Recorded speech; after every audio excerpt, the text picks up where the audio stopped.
This is Goku-san DBZ, and I want to welcome you back. And today I am doing a special video game pickups. Now these are actually some stuff I picked up over the last few months, but I felt like doing a review, and some stuff is going to be retro, as you can see here, and some stuff will not be. Now with that said, first up is a classic beat-em-up type game. And of course, it's SpiderMan for the Super Nintendo, or SNES if you will. Next is a game that is considered a joke, really, from Squaresoft, because they thought Western audiences at this time period were too dumb or something to understand or get the massive scope of a JRPG traditional. So they created this Final Fantasy game called Final Fantasy Mystic Quest. It's kind of a joke and stuff, but it's become sort of this underground game and relatively cheap, and yet it's for really any retro game collector, even if it's ridiculously short and ridiculously easy. But with that said, next up is a actual import game I got at a anime convention I was at. And yeah, this is an actual import game. Of course, PS3 did not have region lock. It's a good mech style type battle game that kind of reminds you of actually Gundam quite a bit, to be honest.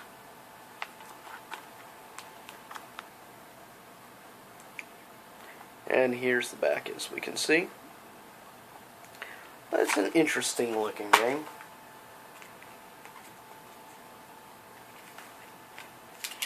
And a lot of stuff. It includes stuff about a digital card game of sorts.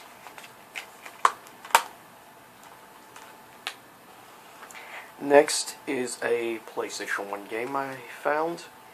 It is called Gundam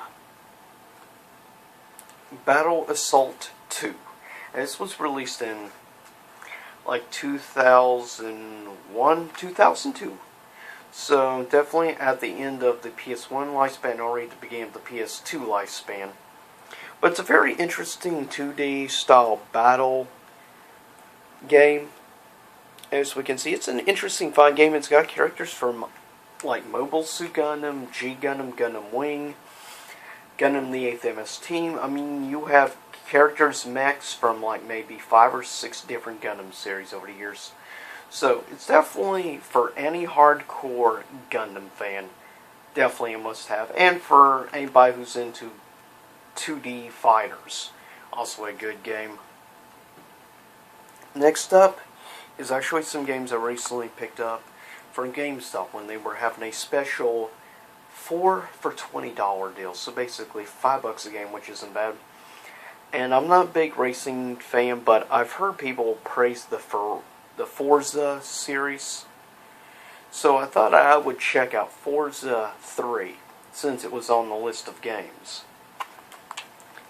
And once sometime in the future I get a chance to actually play Forza, I may do a game review on it. So you'll have to let me know if you'd like to see me review Forza 3. Next up, exclusive to Sony. It's a interesting looking game, I will say. I've heard a few people actually reply and say it has an interesting elements to it because of the storytelling and the multiple different style endings and choices you can make in the game. And it definitely sounds like an intriguing game. I have yet to actually play it because right now I've been playing, of course, Mirror's Edge Catalyst. So yeah. And Heavy Rain definitely looks interesting, I will say.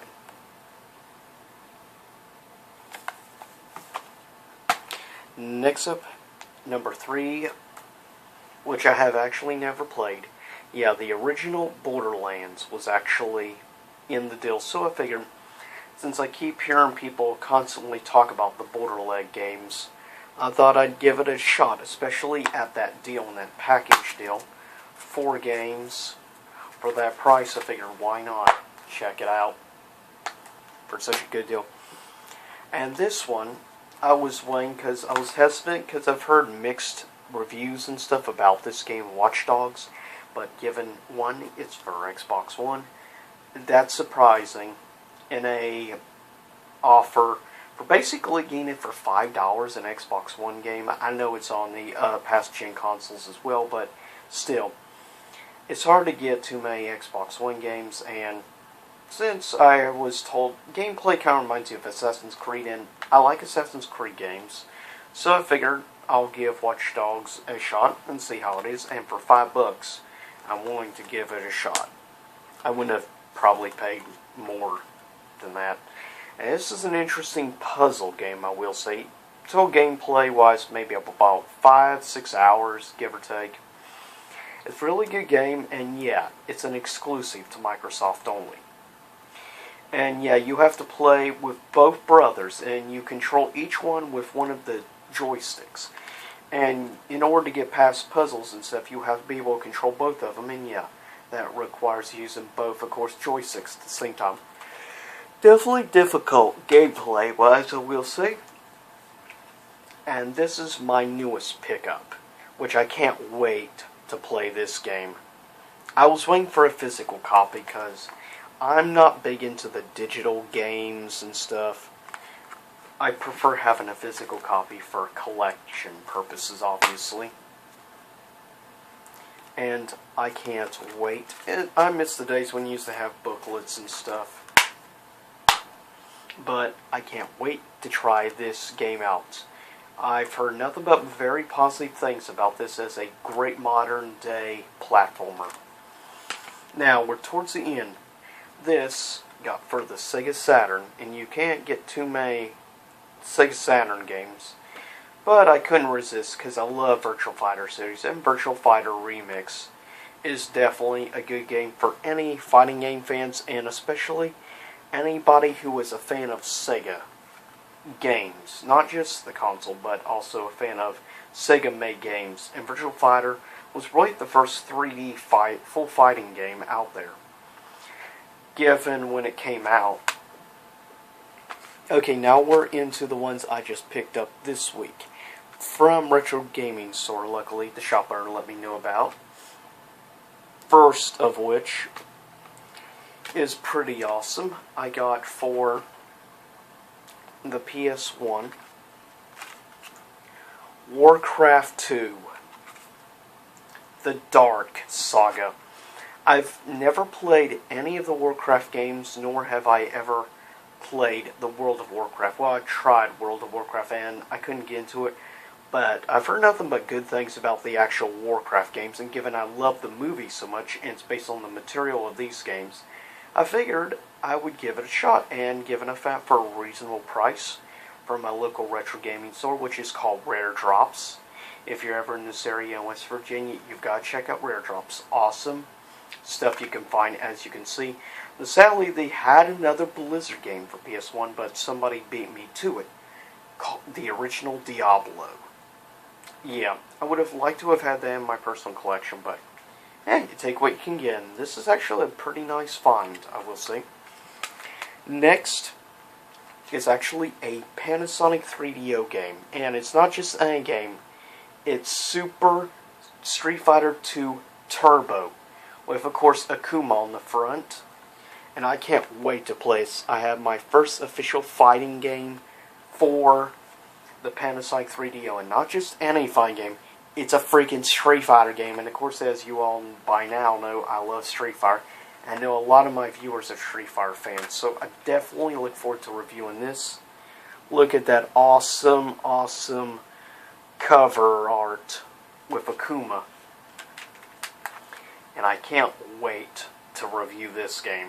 I'm looking forward to it. This is definitely a game I've been trying to get for years for the Dreamcast. Shamu. This is a pride and joy collection item for any Sega fan, let alone a big Sega Dreamcast fan like me. This is what you would call one of the 5 crowning jewels to any Dreamcast collection. If you ask me what I would consider the 5 crowning jewels to any Dreamcast collection, Shamu, Sonic Adventures, which I still need to get, Jet Grind Radio, which I do have. Then I would say the original Soul Calibur. And the last I would consider crowning jewel, though it's not really a big massive game or something, but it is a classic Dreamcast game, and that is Crazy Taxi, which you can get relatively easy. Now you do have some other good fighting games, like the original version of Dead or Alive 2, which is good, way better than Hardcore for PS2. But this, I can't wait to start playing this. I have actually never owned this game.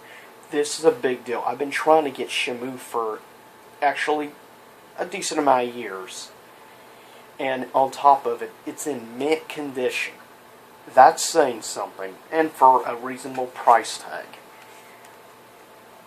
But I can't wait to start checking this out.